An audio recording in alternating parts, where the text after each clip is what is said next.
हाँ जी, आपका नाम है विनय मेहरा। ये आपकी डिटेल है। इसके हिसाब से कुंडली है धनु लगन की और राशि आपकी है सिंह। और ये कुंडली आपकी यहाँ पे देखो जी मैंने बना रखी है। आपने जैसे सवाल लिख के भेजे हैं कि अभी भाई बहनों को लेके ऐसे लिख रखा है, प्रॉपर्टी को लेकर कोई विवाद हो रहा है, ऐसा आपका सवाल था। और भी दिक्कतें परेशानियाँ जो हैं, बेटे की शादी को लेकर चिंता हो रही है, ऐसा आपके सवाल है। तो आपने क्योंकि कुछ साल पहले भी मेरे से कुंडली बनाई है, अभी दोबारा बना रहे हैं, तो आपको मैंने शायद पहले बताया होगा कि जो कुंडली होती है इसमें 12 घर होते हैं। 12 घर मैं दोबारा लिख देता हूँ। ये है आपकी कुंडली में पहला घर, ये है दूसरा घर, ये तीसरा घर, चौथा, पाँचवा, छठा, सातवां, आठवां, नौवां, 10वां, 11वां, लास्ट वाला 12वां घर। अब ये जो 12 घर मैंने लिखे हैं, इन घरों से आपके जीवन के बारे में कुछ न कुछ पता किया जाएगा। जैसे कि पहले घर से पता करेंगे आपका शरीर कैसा होगा, हेल्थ कैसी होगी, स्वभाव, रंग रूप, पर्सनैलिटी। दूसरा अगर आपका है धन जोड़ने का, तीसरा छोटे भाई बहनों का, चौथा अगर आपकी है माता, मकान, वाहन, पाँचवा आपकी पढ़ाई, आपके बच्चे, छठा ग्रह है रोग, शत्रु, कर्जा, सातवां पत्नी का ग्रह है, आठवें घर से उम्र देखेंगे, नौवें घर से भाग्य देखेंगे, 10वां काम काज, पिता, सरकार, 11वां आमदनी, लाभ, इच्छा पूर्ति, और 12वें घर से आपके खर्चे देखेंगे।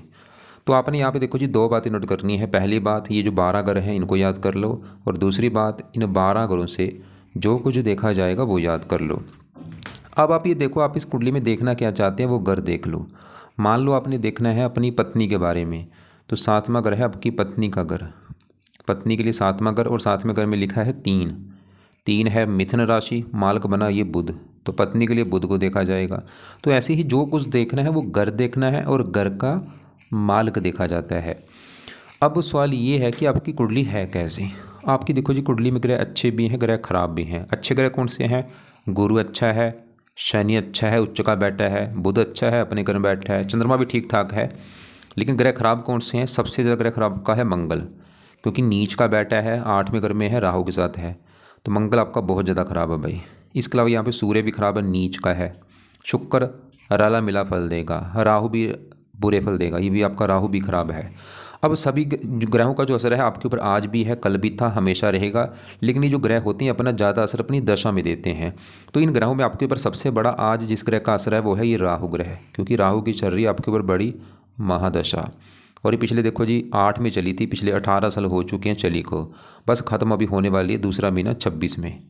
2 महीने के बाद ये भाई आपकी राहु की दशा ख़त्म होने वाली है, और पिछले देखो 18 साल से चल रही है।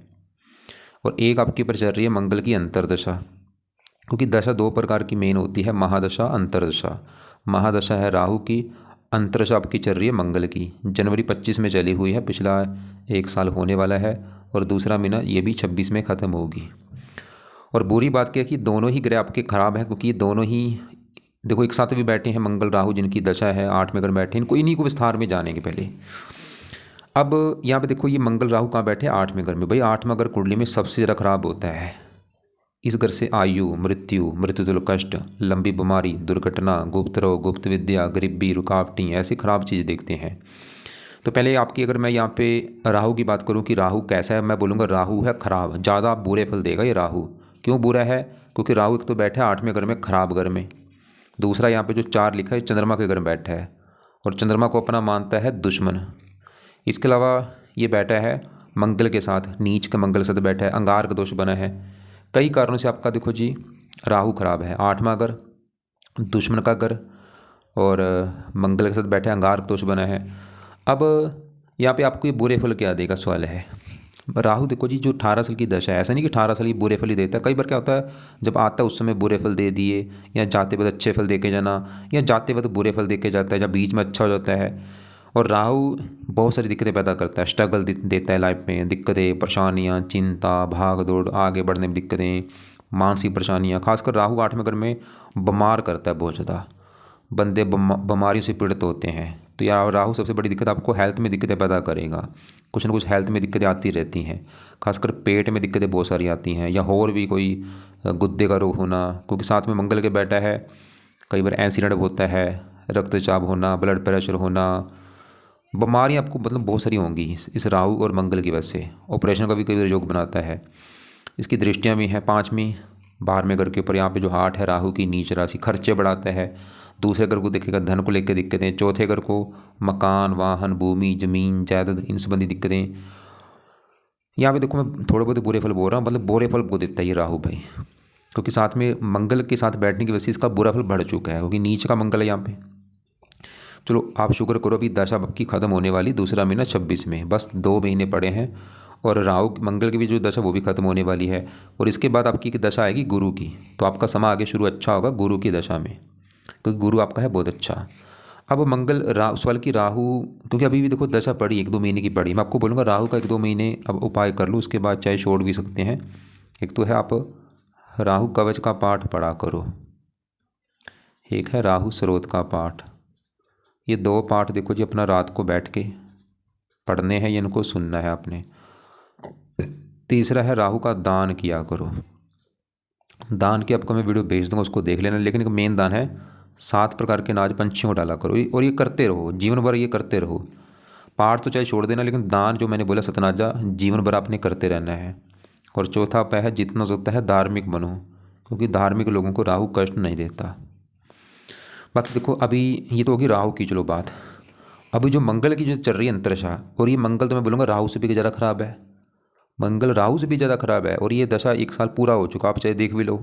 ये जो अभी 1 साल चला जनवरी 25 से लेके आपको अभी तक बहुत सारी दिक्कतें, परेशानियाँ, चिंता, भाग दौड़, रुकावटें आ रही होंगी। ये कारण है मंगल, क्योंकि मंगल आपका यहाँ भी बैठा है 8वें घर में। मंगल भी खराब होने के, एक तो 8वें घर बैठा है खराब घर में, और यहाँ पे जो 4 है कर्क राशि में नीच का बैठा है, सबसे बड़ा कारण। और साथ में राहु के बैठा है अंगारक दोष।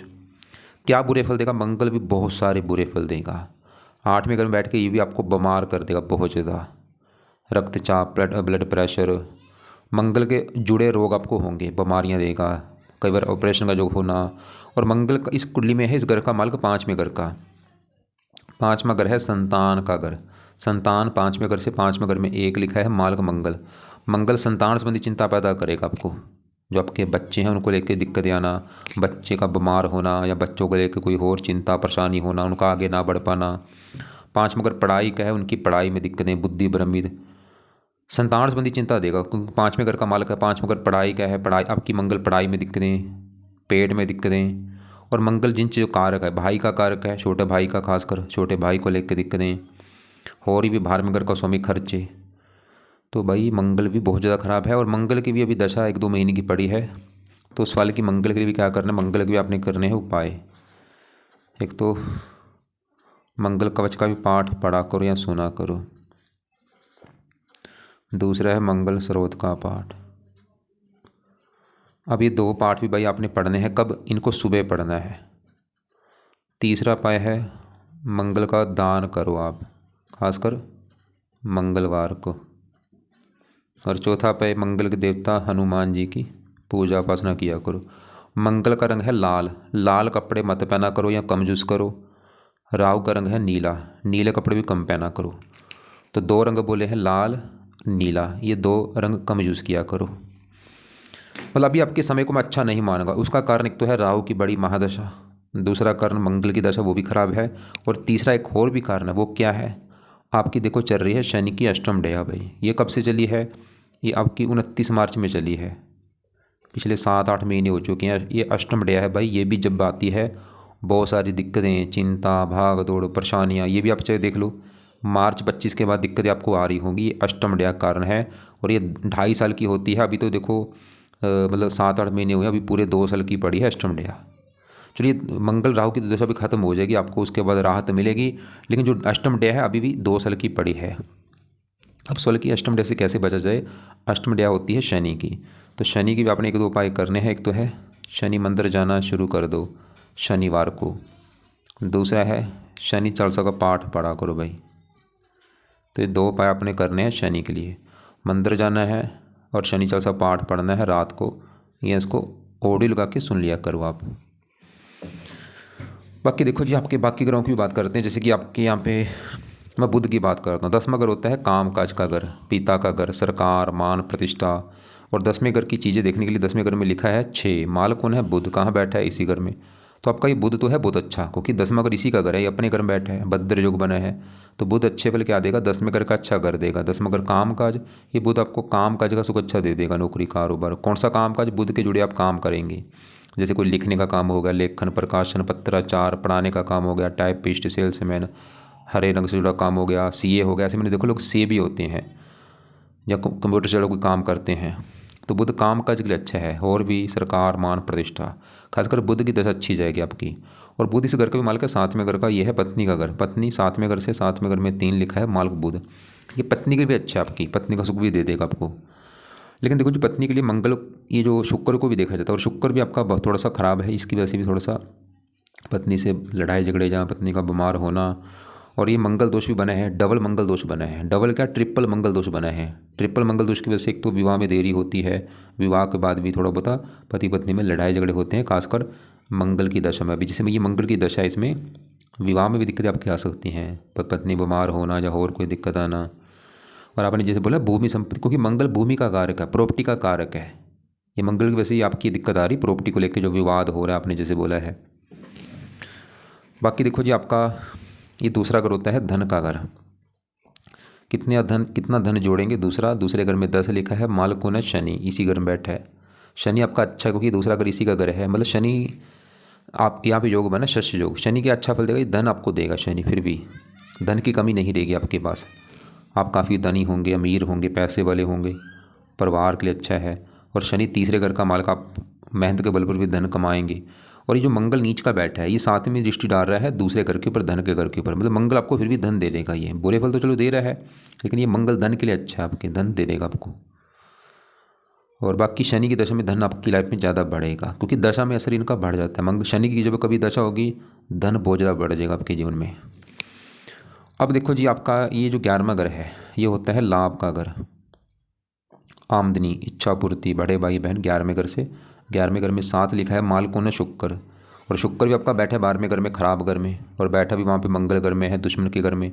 और शुक्र की दशा में क्या होगा, शुक्र आपका धन ज़्यादा खर्च कराएगा, इनकम कम होगी, खर्चे बढ़ेंगे शुक्र की दशा में। कई बार खुद के ऐशो आराम के ऊपर भी धन खर्च होता है। दशा के हिसाब से देखो जी, हमारा जो जीवन है वो उसमें चेंज आता रहता है।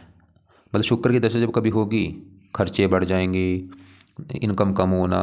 वैसे शुक्र धन आपको देता रहेगा, ये 6ठे घर का भी मालिक है। अब लेकिन 11वें घर में देखो सूर्य बैठा, सूर्य भी 11वें घर में यहाँ पे नीच का है, तो सूर्य भी इस 11वें घर को खराब करेगा, खासकर अपनी दशा में। ये भी आपको इनकम को लेकर दिक्कतें आना, कामों में लाभ ना होना, इच्छाएं पूरी ना होना, बड़े भाई बहनों को लेकर दिक्कतें आना।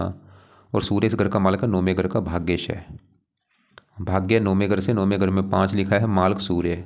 भाग्यश कौन है, सूर्य नीच का है, सूर्य की दशा में भाग्य साथ नहीं देगा। और सूर्य लेकिन अच्छा फल क्या देगा, 7वें दृष्टि डाल रहा है 5वें घर के ऊपर। यहाँ पे जो 1 है, ये है सूर्य की उच्च राशि। ये 5वें घर का अच्छा कर रहा है सूर्य है, मतलब संतान के लिए अच्छा है। पुत्र का योग बना रहा है, संतान का उसको दे देगा, और संतान के बाद भाग्य भी आपका होगा। देखो जी, संतान के घर का मालिक, चलो राहु आपका मंगल तो खराब है, लेकिन संतान के घर के ऊपर है सूर्य की दृष्टि, और ये सूर्य की है उच्च राशि। सूर्य वैसे संतान के लिए अच्छा है। लेकिन अब देखो मेन जो सबसे बड़ी बात है कि जो राहु की दशा पिछले 18 साल से चल रही थी, अभी खत्म होने वाली है, दूसरा महीना 26 में। और ऐसी जो मंगल की दशा 1 साल से चल रही, वो भी अभी दूसरा महीना 26 में ख़त्म होने वाली है। और इसके बाद आपके ऊपर दशा आने वाली है बड़ी, गुरु की दशा। ये आपको यहाँ पे मैं दिखा देता हूँ।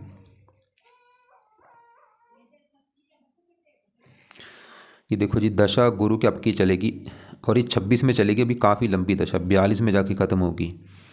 मतलब आपके लिए अच्छी बात क्या है कि आपका भाई अभी अच्छा समय शुरू होने वाला है अगर दूसरे महीने से, क्योंकि जो गुरु है ये आपका है बहुत अच्छा। क्यों अच्छा है, एक तो सबसे बड़ा कारण है कि राहु क्या है, दानव ग्रह है, और गुरु है देवता ग्रह। मतलब देवता ग्रह की दशा चलने वाली है, और गुरु इस कुंडली में है भी योग कारक है, लग्नेश है, अच्छे घर में बैठा है।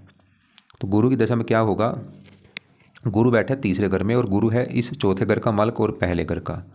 चौथा घर आपकी है माता का घर, माता चौथे घर से। मकान जो है चौथे घर से देखा जाता है, वाहन, भूमि, जमीन, जायदाद, नौकर, चाकर, चौथे घर से। चौथे घर में 12 लिखा है, मालिक गुरु। गुरु की भी जो दशा होगी, इसमें आपको मकान का सुख मिलेगा, वाहन सुख मिलेगा, भूमि, संपत्ति, जमीन, जायदाद, नौकर, चाकर, ये सुख मिलेंगे। गुरु पहले घर का मालिक है, जहाँ पे 9 लिखा है, मालिक गुरु। पहला घर आपका शरीर, हेल्थ, स्वभाव, रंग रूप। अभी गुरु की दशा में आपका शरीर अच्छा रहेगा, हेल्थ अच्छी रहेगी, स्वभाव, रंग रूप अच्छा, पर्सनैलिटी अच्छी, आपकी समझ बढ़ जाएगी। अभी आप देखना, आपकी मतलब आपकी लाइफ में अभी बड़े लेवल पे चेंज आने वाला है भाई, बहुत बड़े लेवल पे चेंज आएगा अभी जब ये गुरु की दशा आपकी आएगी। चेंज क्या आएगा आपका, मतलब समय अच्छा शुरू होने वाला है भाई, सब कुछ अच्छा हो जाएगा, हेल्थ भी अच्छी रहेगी, सब काम अपने बनने शुरू हो जाएंगे, आपकी समझ बढ़ जाएगी, सोच बढ़ जाएगी, आपका दिमाग अच्छा सही ढंग से काम करेगा, आप धार्मिक बन जाएंगे, भगवान पर विश्वास बढ़ जाएगा, काम बनने लग जाएंगे। क्योंकि 3 दृष्टियाँ भी हैं, 5वीं 7वें घर के ऊपर पत्नी का सुख मिलना शुरू हो जाएगा, 7वीं 9वें घर के ऊपर भाग्य घर के ऊपर मित्र राशि है, भाग्य साथ देना शुरू हो जाएगा, 9वीं 11वें घर के ऊपर इनकम बढ़ेगी, लाभ बढ़ेंगे, चारों तरफ से आपको अभी अच्छे फल मिलेंगे। लेकिन हाँ देखो, एक नेगेटिव पॉइंट अभी भी है, क्योंकि जो अष्टम डे है इसका बुरा फल तो रहेगा थोड़ा बहुत, और ये क्योंकि अष्टम डे अभी भी 2 साल की पड़ी है, तो मतलब ये जो आगे दशा गुरु में अगर कोई दिक्कत आएगी वो कारण अष्टम डे होगी, गुरु नहीं होगा आपका। गुरु तो अच्छे फल देगा। तो आप सवाल कि आगे गुरु की दशा में कुछ करना है या नहीं। गुरु की देखो दशा जब आएगी तो गुरु के पाठ पूजा शुरू कर देना। क्या पाठ लिख लो अपने पास, सुबह के टाइम गुरु का मंत्र आपने करना है, ओम ब्रह्म बृहस्पति नमः। गुरु के जो पाठ है 2, बृहस्पति कवच, बृहस्पति स्रोत, ये पाठ पढ़ने शुरू कर देना, इनको या इनको सुना करो। फिलहाल अभी जो है आपका देखो जी, मैं फिर बोल रहा हूँ, अभी अगर करना है राहु के मंगल के उपाय कर लो कम से कम 2 महीने तक, जिसमें से राहु कवच राहु स्रोत दोनों पाठ पढ़ा करो या सुना करो शाम को, और मंगल कवच मंगल स्रोत ये सुबह पढ़ने हैं। और मंगल की देखो, मैं ये जो मंगल के पाठ है मैं ये तो बोलूँगा आपको पढ़ते रहो भाई, इनको मंगल के पाठ मत छोड़ना भाई, सुबह के टाइम रोजाना पढ़ा करो या सुना करो। मंगल का दान भी करते रहो, हर मंगलवार को हनुमान जी की पूजा उपासना करते रहो। और शनि के भी उपाय आपने जो है कम से कम 2 महीने 2 साल तक करने हैं, क्योंकि अष्टम डे अभी 2 साल की पड़ी है, जिसमें से शनि मंदिर जाते रहो, शनि चालीसा रात को पढ़ा करो। और राहु के जो उपाय हैं, राहु की दशा के बाद आप चाहे छोड़ भी सकते हैं, लेकिन राहु का दान मत छोड़ना भाई, पाठ चाहे छोड़ देना लेकिन दान मैंने क्या बोला करते रहो लंबे समय के लिए। और बाकी और जितना उससे धार्मिक बनना है आपने। और सूर्य जो नीच का बैठे इसका भी एक उपाय अगर कर सकते हैं वो है, लिख लो अपने पास, सूर्य आदित्य हृदय स्रोत का पाठ सुबह पढ़ना है या सुना करो, लिख लो। मतलब ये मंगल के जो पाठ है ये भी सुबह पढ़ने हैं, सूर्य आदित्य हृदय स्रोत ये भी सुबह पढ़ना है, और गुरु की दशा में जो गुरु के पाठ है वो भी सुबह पढ़ने हैं। बाकी शनि चालीसा रात को पढ़ लिया करो, और ये 2 साल तक पढ़ना है। और राहु के पाठ अभी 2 महीने तक पढ़ लो, उसके बाद छोड़ देना। दान राहु का मैंने बोला करते रहना है। एक बार मैं दोबारा चेक करूँ, आपने जैसे लिखा है, एक तो बोला फैमिली डिस्प्यूट सेटलमेंट ऐसे लिख रखा है, कजन ब्रदर, क्योंकि अभी समय अच्छा नहीं आपका चल रहा है। देखो ये राहु की दशा मंगल की दशा है, सब सही हो जाएगा आपके अभी 2 महीने के बाद। चेंज फ्रॉम करंट हाउस, भाई आपकी लाइफ में बड़े लेवल पे मैंने बोला चेंज आना है, सब कुछ चेंज होगा आपका, खाना पीना रहना सहना, बेटर फैमिली रिलेशन, हाँ सब कुछ अच्छा हो जाएगा आगे गुरु की दशा में। व्हाट टू डू, देखो अभी क्योंकि हेल्थ में दिक्कत आने के 2 कारण है मंगल राहु, आगे से आपकी हेल्थ भी अच्छी रहेगी। और आपने बोला माला जाप करंटली डूइंग, राहु राहु का मंत्र करते छोड़ दो, बस ये राहु के पाठ बोले हैं, मंत्र मत करो भाई। मंगल का ये मंगल के पाठ बोले हैं, मंत्र अगर मंगल का करते वो भी छोड़ दो, बस मंगल के पाठ पढ़ो। केतु का मंत्र रहने दो, सूर्य का मंत्र अगर करते उसको रहने दो, सूर्य का पाठ बोला वो पढ़ना है, मंत्र किसी का मत करो, बस पाठ जो बोले वो करो। और आपने बोला गीता पढ़ता हूँ, बहुत बड़ी अच्छी बात है, वो पढ़ते रहो। राहु कब्ज ठीक है, रात को पढ़ो। एक काम अपने और करना है जो आपको ज़रूरी है, वो है नाम जपा करो भाई, क्योंकि जो ग्रह हैं इनको बनाया है एक परमात्मा ने, उस परमात्मा उसका एक कोई नाम रख लो। जैसे कि यहाँ पे इसमें से कोई भी एक नाम रख लो, चाहे उसको आप कृष्ण रख लो, मतलब नाम जपना है, चाहे कृष्ण जप लो, ओम जप लो, अल्लाह जप लो, वाहिगुरु जप लो, हरि जप लो, राम जप लो, कुछ भी नाम लेके सुबह बैठ के 10-20 मिनट आधा घंटा नाम जपा करो। जैसे आपको लगता है कि चलो मैं कृष्ण जप लूँगा, कृष्ण जप लो, हरे कृष्णा, राम जप लो, राम, कुछ भी जप लो भाई, हरि जप लो, हरि हरि। ये नाम जपना बहुत ज़रूरी है, इससे ऊपर कुछ भी नहीं है। चाहे आधा घंटा जपो, 1 घंटा जपो, चाहे 5 मिनट जपो, जपना जरूर है अपने। कोई रत्न ऐसे फालतू में धारण मत करना, जो मैंने पाठ को जब बोले बस वही करो, जो भी पहना रत्न उतार कर रख देना। तो उम्मीद करता हूँ आपको जो समझाया समझ आ चुका होगा। कि बाकी फिर भी आप ऐसा करना, आपको लग रहा होगा कि कुछ पूछना है, कोई बात समझ नहीं आ रही, सवाल लिख के भेज देना या मुझे कॉल करके पूछ लेना।